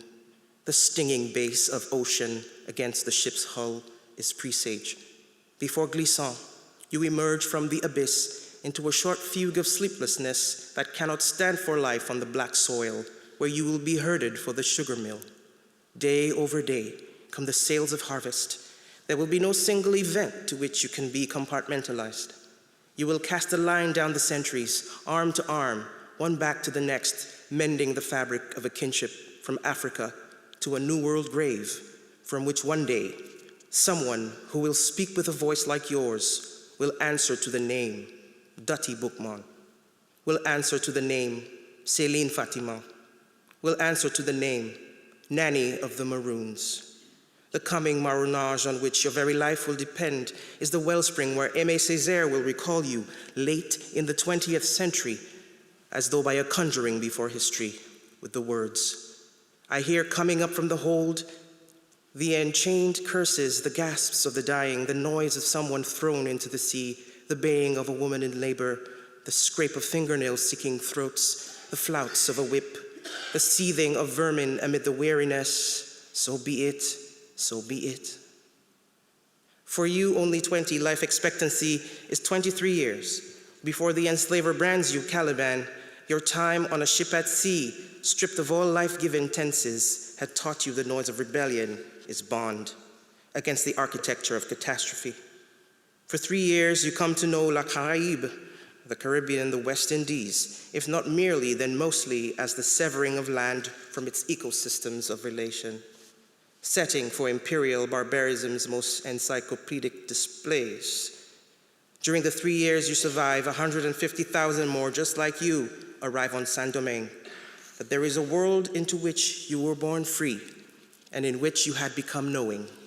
Inside that expansive catalog, the grammars of Black living you remember is this life, that its world precedes. By now it is the 1700s. In Saint-Domingue, second only to Brazil, the enslaved outnumber the slavers 10-1. The archipelago that is your station has suffered the genocides of its indigenous peoples, so that a sugarcane economy now at its peak can boast the envy of the imperial powers worldwide. What language will compel liberation? What sounds its dimensions? Already you know the strange has its place. Further down the watercourse, for instance, Rinaldo Walcott, born in Barbados, will say emancipation is long, and another descendant born in St. Lucia will agree that the infernal log will not split the tragedy of Emmett Till's killing from the alleged whistle raced in what Cornelius Eady, born in New York, calls the brutal imagination of white America 42 years before this sentence. The intervening years will mark interruptions, turns, and retunings of the everyday registers of the plantation. We're clued up. What was once the plow and the cutlass for the harvest and processing of sugarcane is hushed in the cube-on-cube syncopation of calypso, emerging hundreds of miles away on another plantation in Trinidad and Tobago. In 2 centuries along that same continuum, the mighty sparrow will sing 10-1 is murder of post-independence women forced to hustle. And Christina Sharp will write the long tale of those monstrous intimacies in her 2010 book. The Chantwell's Creole is criticism, Calypso answering the art of the body in limbo, opening to repair signatures, refusing all carceral forms, calling that wayward cousin Soca into the fray. The bodily memory of the Middle Passage, the waves that scored your survival, your severing from home, head to spine, hip to feet. Its refractory, brackish idiom caching choice, ecstasy, and sensuality in the very sinews of our dispersals. Soon, the bean-on-bean semitones of coffee will charge the slow reverb and roll of compas. And not too long ahead, the underground dirges of breeze through indigo, Saint-Domingue to Louisiana and beyond, will saturate the blues. In that interval, Daphne A. Brooks is writing liner notes for the revolution, where this sentence appears. For the women below, in every sense of the word, sensory revelations are the key to social revolutions. Another ordinary day, and you hear your friend bawl, beware the dogs of war, disease, and the phenomes of cruelty in their synonyms.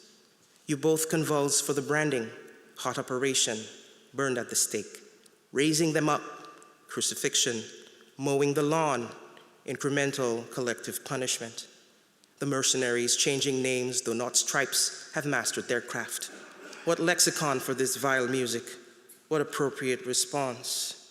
Today, amid calls to boycott, divest, and sanction, the inaction of a satiated and indoctrinated many, and of governing bodies, are symptomatic of the ruling order's cruelties, how they foreclose their own imagination. In this way, their playbooks never change, and this might be little consolation to everyone but the strategist guided by an ethics of coexistence. 2. Tout moun jan place yo a bas ciel bleu. Everyone has their place under the blue sky. As it is with histories given scant attention, the catalyst of the Haitian Revolution is cast as folklore and carries the heft of an astral place. Marlene Dant details how de Maizel's Voyage de la Nord-Haïti, the first known written source to document the contents of Dutty Boukman's speech, focused on how the lyricism of poetry is restored to this world historical event. Through the furrows by the lightning traced, where the glow of 100 lights eclipsed burn, Groups of the oppressed assemble in silence. They bow their heads, invoking assistance from the God who, in a brilliant people, awakened the illustrious Spartacus, that valiant slave. The interregnum is drenched. The slaver's reign of terror must be drowned. Counterweight to their historical present, another descendant would draw this ceremony into 12 principles without disguising the has-been. The propaganda that gains the signature of the news by denying the achievement of Bois-Caïman might annotate institutional authority, but its 12 principles are fountain. What Michel Wolff-Thuot in Silence in the Past calls the unthinkable revolution. The sonics of a major ritual concerns voodoo priestess Céline Fatima, through whom a Poetics of Repair rides that gathering to their leap of incantation through the furrows by the lightning. If poetry means to open more fully into our precarious transit between life and death, it must lift the resolve of the multitude. As water is, poetry likewise does not end at utterance. Here I imagine the gathering at Bois-Caïman. Among those present, poets, transmitters of the ordinary and scarce language of good dreaming to the many. The poet who grows from the earth lives in the world's garnet of feeling to trawl at the needed time the spirit for what is warm and pulsing, for what compels, hemorrhaging the blueprint of the burdensome, the plantation that must give up the ghost of history to the chaos of its rebels' interior lives. I imagine in that mythic clearing at Bois-Caïman, those gathered call each other poet, and in that tongue they steal away to the ritual of keeping alive in themselves that ecstasy of freedom dreams. Freeing mentally and across the expanse of another century, Harriet Tubman, who will find railroad and star, and Miss Lou, who'll sing in the clearing of another stage. Sun a shine, but things no bright. Rain a fall, but dirty tough. Here, the radical poetics of possibility in the Haitian Revolution and its voodoo ceremony at Bois-Caïman alight frequencies of repair. This threshold of a collective vision emerging to end chattel slavery in Saint-Domingue. In that shared sounding, the poet, perhaps, is merely one who seeks, listens, and transmits the many names of our experience and their affective idioms. The core of a clear choral. So does the heart go ahead of the need. So does the heart recalibrate what human ambition adeptly reduces to mere function or utility, abandoning life and living for short-term gain. Reminders of the poetics of the woods, the world beyond the human, the corner, the street and clearing. That's liberation, which needs no declaration because it already is evident at the center of the otherwise. Everywhere now are stories of the rising of the dispossessed, rejecting the habitual colonial ideology that demands, even today, accepting as oneself the prisoner of history, or making oneself the prison of history.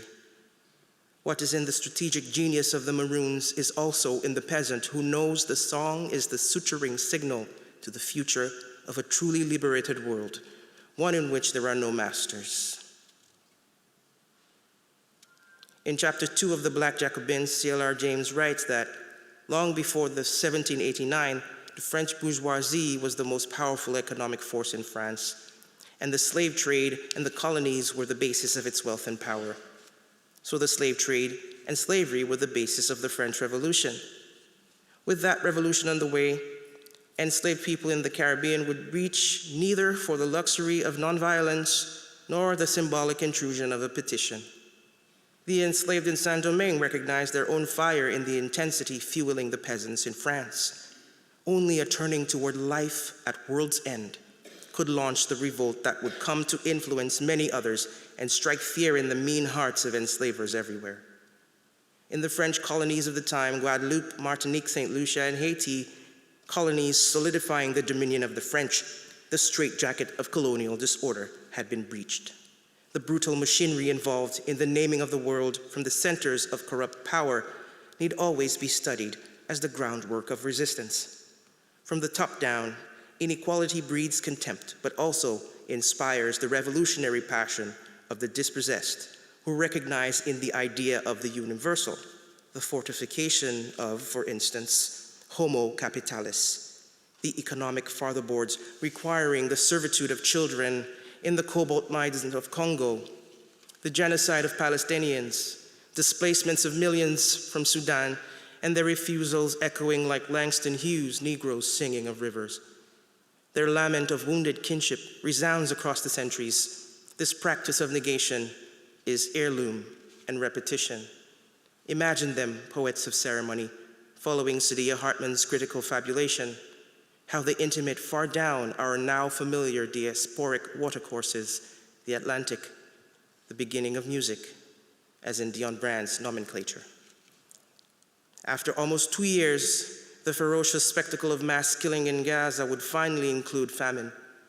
But for that, the language of blast after blast, bombs bearing the names of enthusiastic proponents of war, the hungry humming of drones and their quick-tempered sniping, through my phone, the near-silent rotting of babies left in NICU units, evacuation orders flapping to ground, from tents in refugee camps, screams, praying, cursing, new weapons shredding lives, shredding whatever is left, mothers, fathers, any relations with pieces of their beloveds in cloth, plastic bags, buckets on pieces of shrapnel large enough, no burial grounds anywhere safe. None of this is metaphor. For all my keeping watch, my listening for the death rattle of this world, for the inducting sound of a better world, I am at this interregnum of disaster orchestrated by humans yet again with what I had discounted as a useless activity, but which had now becomes my road to this writing. Still, I'd failed to understand immediately why famine seemed a terminus for the unspeaking. Here is Aimé Césaire in Cahiers d'un Gutoun du Pays Natal.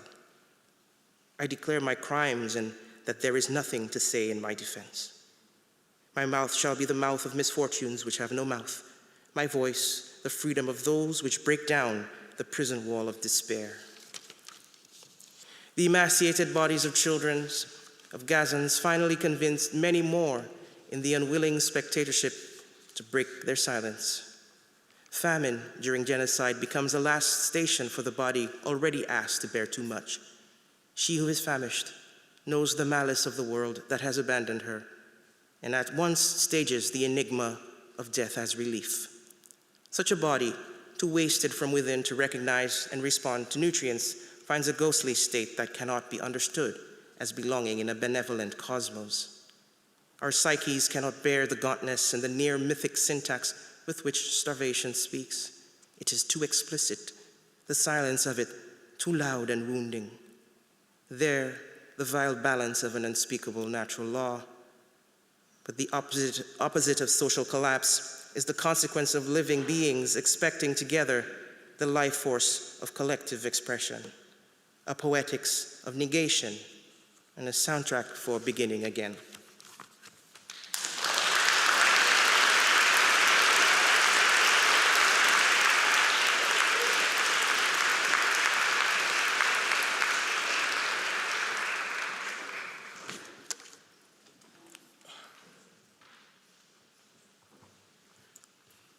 Thank you. It's a real pleasure to be here. Shout out to Christina. Thank you for having us, and thank you guys for coming out. I guess I'm going to talk first and then play after. I play the saxophone, and I compose, and I make visual art sometimes. And yeah, I think that's a good order of doing things. Glenn reminded me that there's no harder position than going last, so I'm gonna try to do my thing. Yeah, I wrote a bit just about my practice as a musician and yeah, what it means to be in a band and create. So I'm gonna read a bit. In jazz music, when someone plays a note or a series of notes that don't belong to the corresponding chord, it's called playing outside or going out. To play out means to go against or abandon the pre-existing harmonic structures, building your own language. When I first began improvising, I was interested in how certain musicians would negotiate the outness or how they would get to the outside. Some musicians had devices and internal logics that they would employ in order to get out. And for other musicians, it would remain a mystery to me. Naturally, playing out is a way to create harmonic tension and release. You go away and you come back home. For a radical improviser, one can stay out for a whole solo. I went on to desire the complete outside, where there is no inside. I fell in love with the avant-garde. The avant-garde is the front line, the danger zone. In this sound, all of the textural properties are freed up to press up against one another at any given moment. There's freedom and no explicit preconceived material to adhere to, but there's a language that one has to know the vernacular of. Each member of the ensemble is creating forms, systems, and structures that carry meanings and invitations unbounded by the normative ideas of Western melody, harmony, rhythm, or form. The friction of outness is the escape relational to that which is always on you. This complex coding of sound is how the jazz musician is able to continuously remix the sonic language and prevent the theft of the improvised form, continuously changing the parameters and systems of what you hear. Playing the out notes was the way to free up the sound, to play outside of the chord structures where every note becomes a possibility and the music begins to feel boundless. Outness allows you to self-individuate, to create your own internal logic. Charlie Parker and John Coltrane would create their own sets of chord changes that they would then superimpose over a piece of music. These chord structures were spectral chromatic forms that would push against the pre-existing harmony, allowing them to navigate the outside using their own logical basis. I began searching for my own process of building a harmonic system, the purpose being simply to find creative ways from getting from point A to point B. My system is less focused on the chord's relationship to the pre-existing harmony and more related to the intervals that make up a chord. This system I've created for myself involves shifting intervals that correspond to a triad stepwise to freely voice lead atonally. These shifting triads can be improvised with, abstracting the triad itself and leading to an angular melodic form that obscures its own logic. I'm interested in working with and reworking basic fundamental units. These progressions in modern music aren't just about more complexity within predefined parameters, but rather consistently redefining the parameters. I want to explore the friction of outness through the blues. The blues scale is a scale that's derived from a 5-note pentatonic scale. The blues scale introduces a 6th note, the tritone. This note is a break, a rupture. It is the note that bears absolutely no relation to the key at all.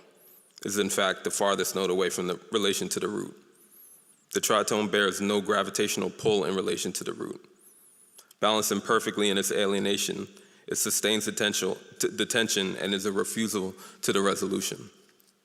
This note is often called the blue note. The blues introduced a friction and a complexity in the sound that was alien. The blues is the funk, the ferment, an element that shocks the system. The blues was birthed in the outdoors. Plantation songs were sent up straight into the open air.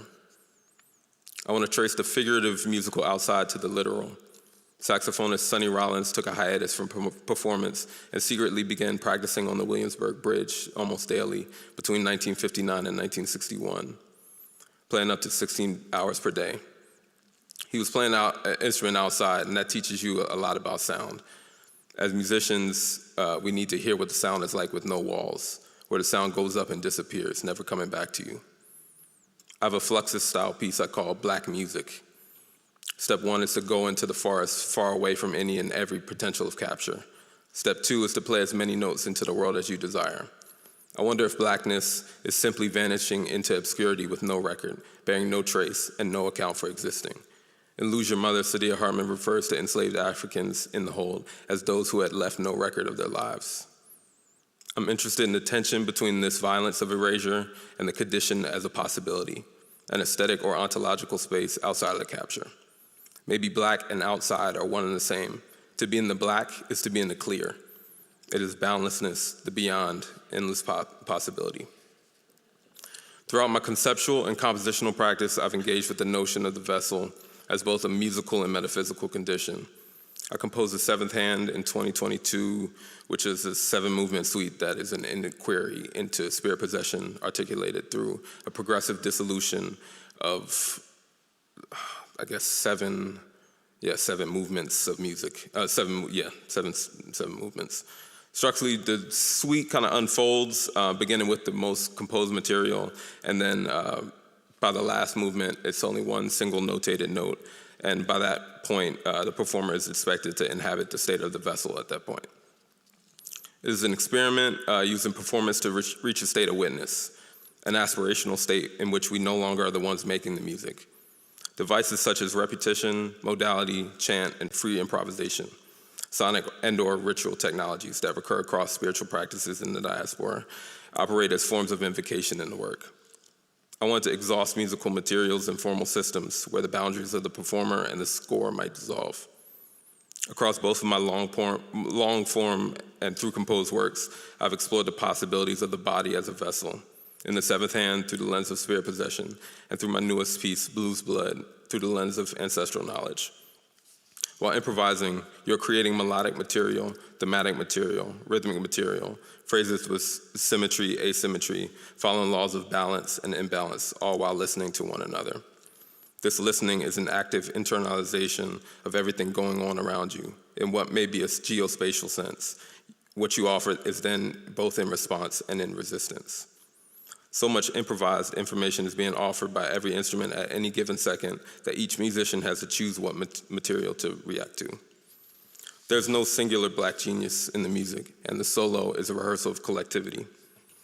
Each decision on the bandstand carries an intention, an indication of where the music can move.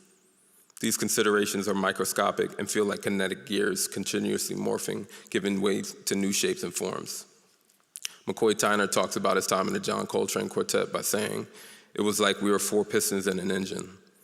It is a symbiotic relation that performs a critical lens inherently non-binary in nature. On the bandstand, we travel beyond aesthetics, beyond the binary notions of good and bad. We're just making, just being, we are lost in it. Not at all occupied with giving folk a good show.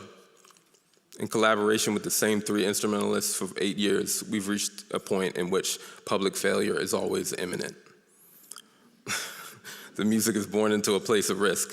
True risk for us is to venture into the unknown, wherein lies the highest reward and the greatest failure.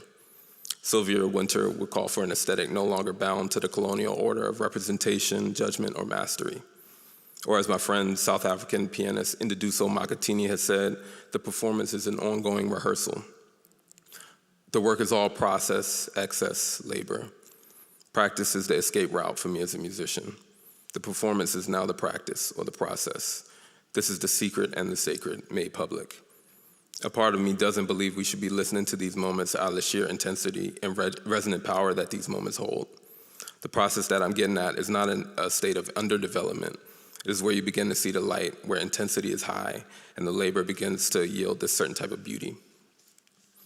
The audience is now listening in on the intimacy of working it out, the incompleteness of anti-performance and anti-performance. It feels like a sacrifice with both logistical and physical undertones or spiritual. I often wonder how much the John Coltrane Quartet considered the audience. I want to believe that in order to transcend, one has to do so without the gaze of the outside. To practice in performance means to escape whatever is on you. It is a refusal of the conditions expected of your production. I want to imagine the intimacy of the practice room as a heightened spiritual state or one of Zen focus. Spending prolonged periods in this state, you arrive at a feeling in which the excess of rigor is disorient. In the threshold, this accumulation of connections and associations begin to collapse the coherence of meaning itself. It is what lies beyond aesthetics. It is a spiritual modality that sits outside the normative realm of meaning. It is a sublime that is after knowing. For my solo improvisational work, I've created graphic scores that function as musical instruction and/or transcription. These graphic scores attempt to extend the improvisational language into material, charting and graphing the sound. Each work is a gestural transcription of saxophone improvisations made in real-time response. The score is both the precursor to my practice and the excess of my performance. These scores are an attempt to render the spectrum and complexity of Black music, challenging notions of legibility through the fugitive technologies of improvisation, coded material that takes on new shape and form every time. The work isn't about applied theory, but the doing as theory. The scores exist as both visual works and musical propositions. I began working on these pieces in 2023 after a friend and collaborator of mine, singer Yao Ajimin, had described a style of improvising I do as scribbling on the saxophone. You'll hear some later. I thought about the work of Butch Morris, who was a composer who developed a system called conduction. This was a compositional technique that harnesses free improvisation through cues and gestures, sitting at the intersection between conducting, improvising, and composing. In my visual practice now, I apply some of these conductive gestures onto works on paper, using them as disruptions to the musical staff or as alternative pathways a soloist could take based on pre-existing structures of a song. In jazz music, the score is not set. It's a suggestion of a direction that a song can head in. That direction can be detailed or as vague as a composer would like. I wanted my graphic scores to have a light touch, a visual proposition that would give traces of an idea, a direction, a zone in which the soloist could generate material. One of the biggest mysteries of Black music is how to notate it. What makes Black music sound Black is the space in between the rhythms, the space in between the notes that sit in the middle of two pitches, the bending, breaking, and tearing of the sound. Notation doesn't account for the elements of the immaterial that has no language. Black music is of fugitive resonance, and the notation should capture the feeling. One could argue the notes don't matter anyway. The Western system of notation doesn't have the capacity to hold the sound of Black music, and I looked at abstraction and the critical imaginary as the only way of rendering the affects of the sonic. A central component of study for an improviser is transcription. That entails a form of deep listening to someone's improvisation, then on the instrument, learning by ear every note and rhythm and articulation until one can replicate the solo. It's an opportunity to interact with the archive in a physical way, embodying the intuition of another improviser. In a broader sense, the purpose of transcription is not just to replicate the melodic material, but to understand the logics in which they created it. No matter how exacting one's study, the acting of replaying an improvised solo can never replicate the temporality or affective charge of the initial. In the 1920s, when jazz was still situated within the social field of dance, soloists would then often play the same improvisations from the record. The audience would then sometimes know them and sing along. Though the notes and the rhythms for the solo might be the same, the difference between the first iteration of the solo and its subsequent iterations remain palpable. There's a distinction between the spirit of immediacy and the re-performance of knowing. There's a breath and life that is limited in the performance of a transcription. It is important to note that to transcribe is to enter into a dialogue with the aftermath of a performance. My approach to the graphic score calls for a radical reinterpretation of that aftermath, one that leverages illegibility as a means to generate new material that arguably bears no index to the sonic offerings it is derived from. The vessel holds gestures both in excess and of proposition, a fragment of the theory that is performed through the body. The ensemble becomes an organism that's breathing together, constantly reshaping itself from within. Improvisation isn't a refusal of the structure, but an addition of new architectures, of care, resistance, indeterminacy, listening. It is an ongoing rehearsal of the alternative mode of existing, working together. It is a meditation that allows the body into an archive for the unrecorded. Thank you so much.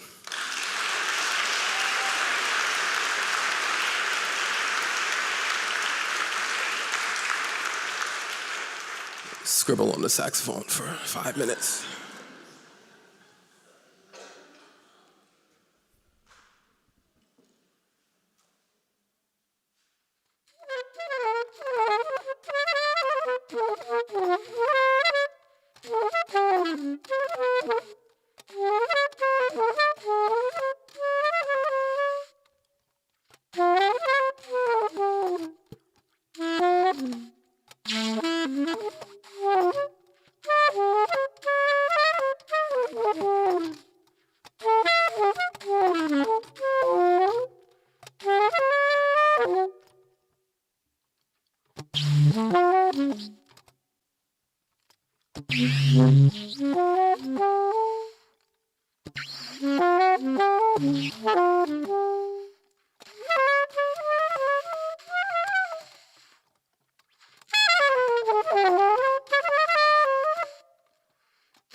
I honestly don't want to say anything.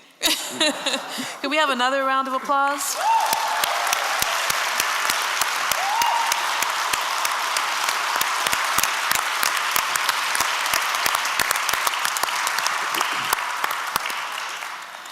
This is hard.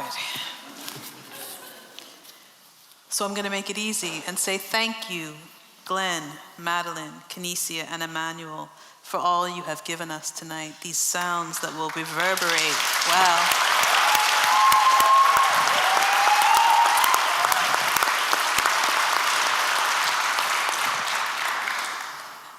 I'm just going to ask you if, this is what I do every year, to ask you if, to invite each of you to offer one closing thought in relation to what you've heard and felt this evening.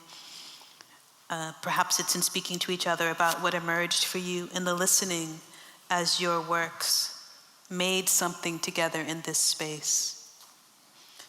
And then Ola will give us some closing remarks. I don't want to call on anybody, but Glenn. I think that when I was first invited to compile my thoughts on sound, I was overwhelmingly focusing on the relationship between sound, colonialism, and its negative articulation. So the reproduction of certain relationships of domination and the role that noise and sound plays in that reproduction. But everybody here today kind of flipped it on its head. There is that reproductive ideological aspect to soundscapes and noise, but far more important is the way that sound can interpolate you into communities of resistance.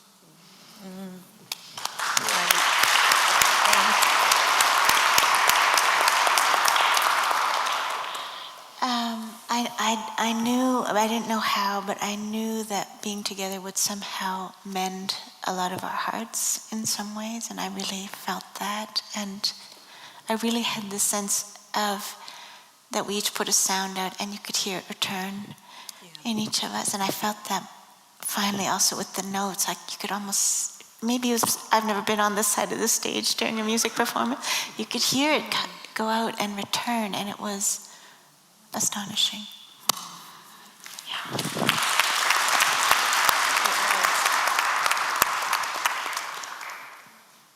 I could hardly say it better than the two of you have.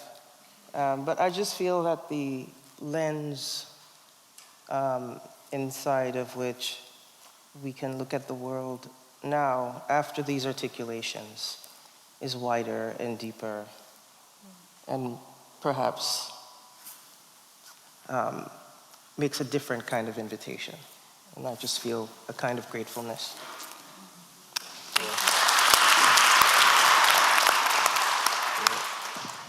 I think when I was listening to everybody speak, I was reminded, I think it was something around like kind of the dissolution from the noise to the quiet, and like thinking about the different registers of sound, and I was reminded of a quote from this composer Roscoe Mitchell, who says basically something along the lines that silence is perfect, and that any addition that we have to the silence should match the perfection of the silence. And I think it's just a beautiful way of like thinking about like walking lightly on this earth, and really, I don't know, like I like thinking of us as, you know, a part of the silence, and yeah. Thank you. Hola.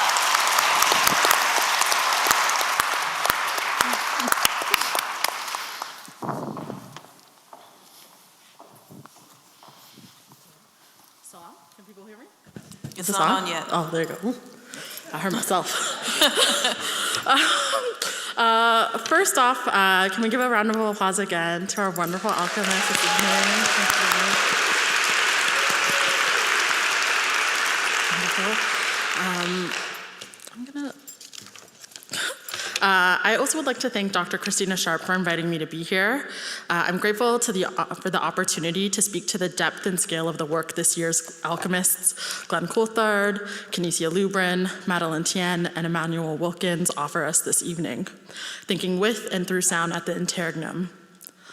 Each lecture unsettles the limits of the visual world, of words, of order, of time, of space, of scale.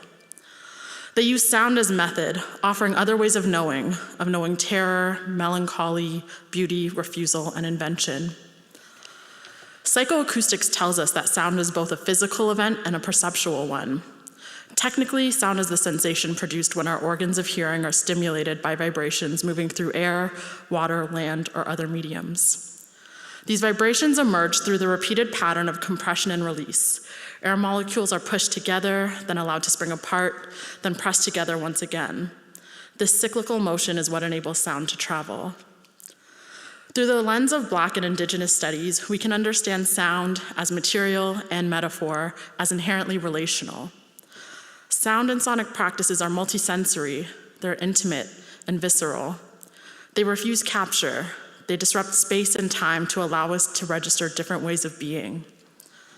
This understanding echoes Edward Glissant's claim: relation informs not simply the relayed, but also the relative and the related. Tonight's lectures work as a four-part composition: noisescape, bridge, quiet, vessel, each carrying its own tone. Together they insist as we as audience, witness, and ensemble refuse what Dylan Robinson names hungry listening, to consider the following questions. What does it mean to listen? To experience our relations to ourselves, to our communities, to the environment, to sense the urgency of sound at the interregnum. Movement 1, noisescape.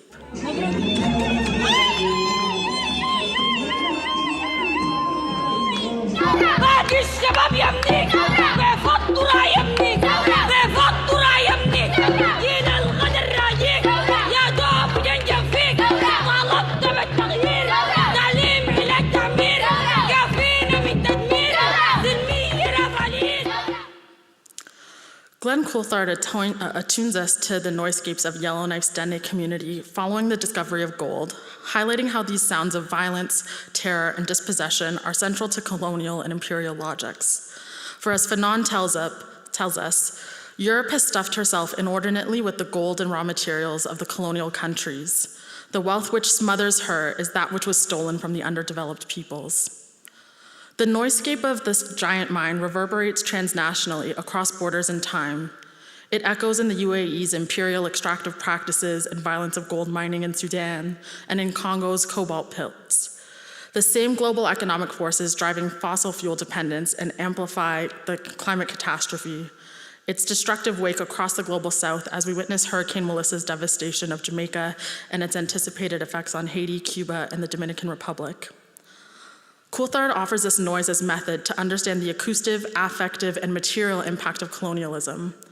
While the Noisescape insists we register the violence of colonialism and imperialism, Coulthard does not leave us in the violence. He states, against the noise, drum songs work as countersonic forces. Each beat of the drum insists that this land is not empty, not inert, not for the taking. Movement Free 2. Palestine. Free Palestine. Free Palestine.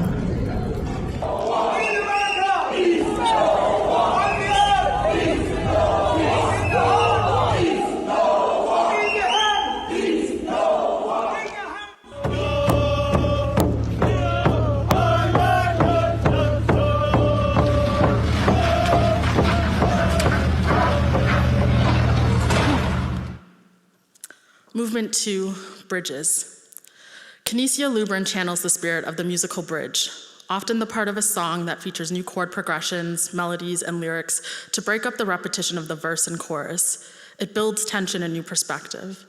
She registers the Haitian Revolution, what Michel Roth-Trio calls the unthinkable revolution, as a catalog of bridges. Like the bridge, the Haitian Revolution built tension by recasting the slave into an agentive figure who made and unmade the world by disrupting the socio-political order of modernity. Attending to the score of the long emancipation where the work of dismantling the master's clock functions across time, space, and scale, Lubrin returns us to the stormy night of the Bois Caiman ceremony, the catalyst of the Haitian Revolution. Bianca Beauchemin reminds us, through the event of the Bois Caiman ceremony, the land becomes a space of spiritual connection and resilience. The tremorous vibrations through drumming, the collective beating heart of the revolution, ruptures the hold of domination to hear and feel new ways of being. From the drums of Bois Caiman to the drums of Ahusat Nation in Vancouver Island when a residential school is torn down, each stroke resounds the dispossessed refusal to accept oneself as the prisoner of history. From the streets of Toronto, where people rally against bubble zone bylaws, to the streets of Grenada, where people are refusing the implementation of US military equipment in Maurice Bishop Airport, to the streets of Lima, Peru, where a state of emergency attempts to silence anti-government protests, to the global freedom flotillas sailing to break the Israeli occupation's illegal siege on Gaza, the catalog of bridges is a palimpsest. The Trimble of liberation refuses to capitulate the agents of government who speak the language of pure force, overturning political and temporal logics and fault lines of modernity towards new openings. Movement 3, Quiet.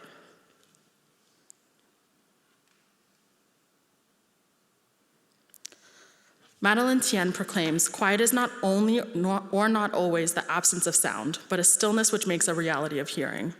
While much of this world remains undetectable, whether it be through the limitations of translation or the range which human eyes and ears cannot perceive, Tien insists on an ethics of listening.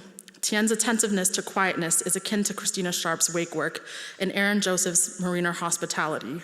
Not pity, not policy, but the dignity of the undertow, a care that does not require reciprocity, legality, or name. To wait in the quiet insists we are attentive to and sit with loss, mourning, and our longing. From the steady red light of the answering machine to the loops of Khalid Nahban's voice mourning the loss of his grandchildren, Tariq and Reem, Ruh al-Ruh, the soul of his soul, that circulate social media, to Mahmoud Darwish's words, quietness serves as an invitation to attune ourselves to the absented presences that are not always visible, but deeply resonant and felt. Movement 4, Vessel. It's magic what we do. It's sacred. And big.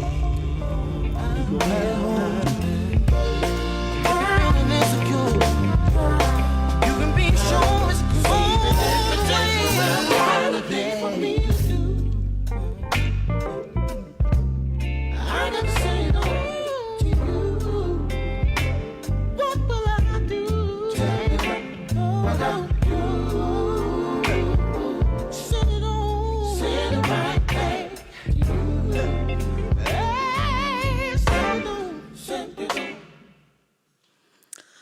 Emanuel Wilkins' claim that the improviser's task is not only to respond, but to continually reconstitute the terms of engagement, draws us into the generative work of Black music and Black sound. His turn to the sixth note, the tritone, otherwise known as the blue note, registers dissonance not as failure. No, this dissonance is an opening, one that is a generative site. I opened this movement with the track Send It On by D'Angelo, who recently passed away from from pancreatic cancer, and the song comes from his acclaimed album, Voodoo.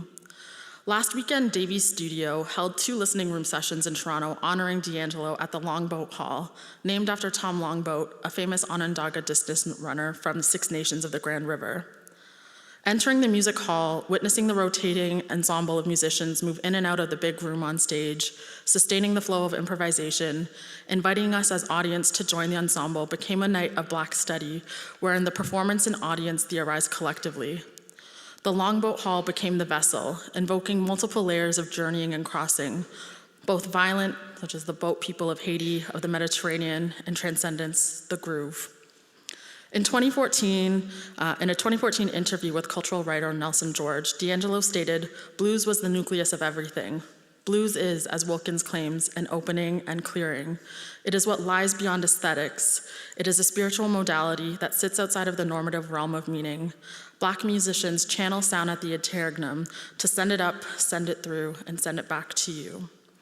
So let the alchemy of this evening commit us to practices of listening that amplify Black and Indigenous practices, that expose the impossibility of a neutral listener, and embrace decolonial techniques that the global majority have long used to unsettle and reshape the world. Thank you.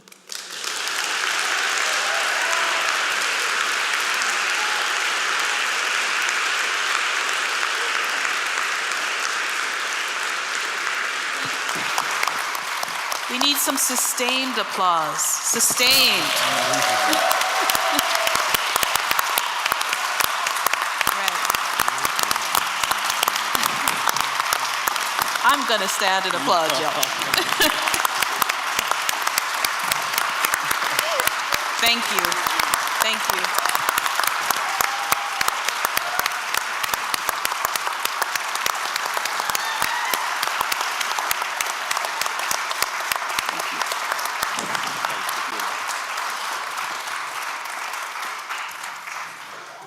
Thank you, everyone.